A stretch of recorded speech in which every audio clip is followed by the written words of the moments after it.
patnubay at gabay ng magulang ang kailangan. Maaaring may masiselang tema, lengguwahe, karahasan, sexual, horror o droga na hindi angkop sa mga bata.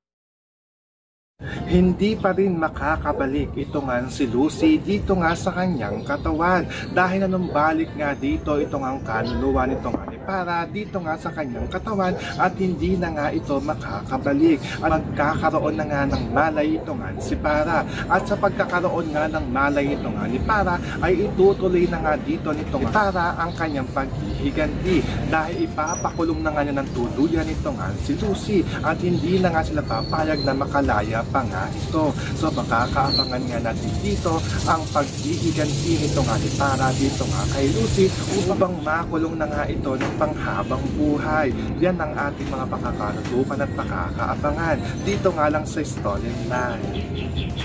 Hi, Wayne!